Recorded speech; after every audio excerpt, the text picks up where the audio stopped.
हम चुलबुल झा अहाँ सब गोटे के प्रणाम करे छी। आई हम एकटा सीता समर गबै छी। अहाँ सबके नीक लागत त हमर चैनल के लाइक शेयर एंड सब्सक्राइब कर देबै। सोना के मृग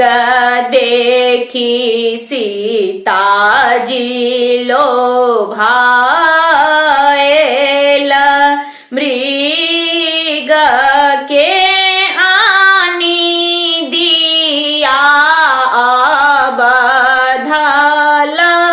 जाएब, मृग के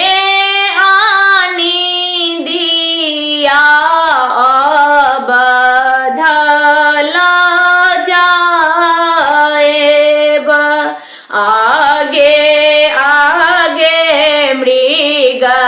भागे पीछे रघुनंदन, राम के भगा के मृग दूर लाए गेला,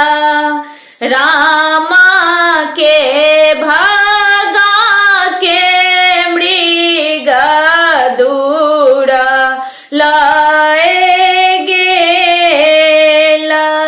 मारीच बाना लड़हे मृग के भेषा, रामचंद्र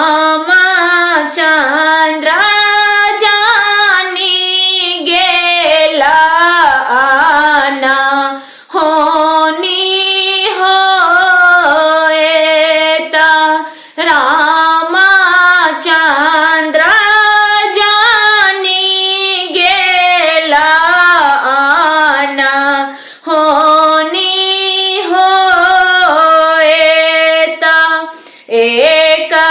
बाना मारलन राम मृग गिरी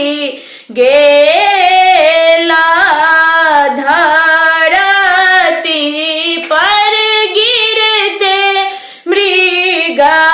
राक्षस बनी गेला, एक लगते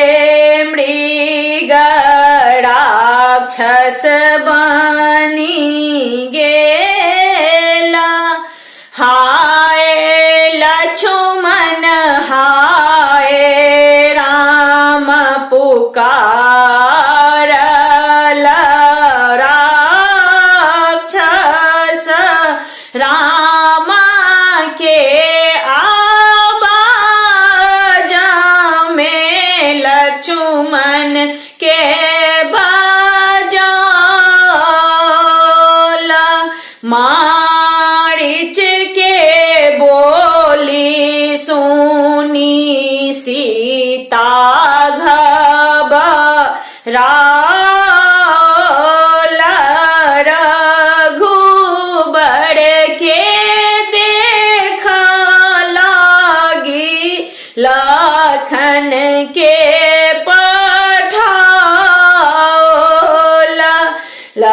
लक्ष्मण जी पाड़ी देलन, लक्ष्मण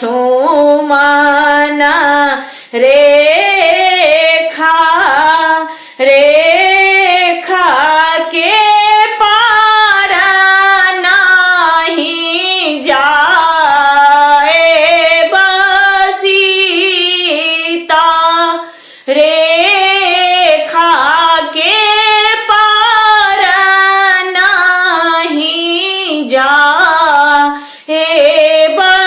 सीता बन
अच्छा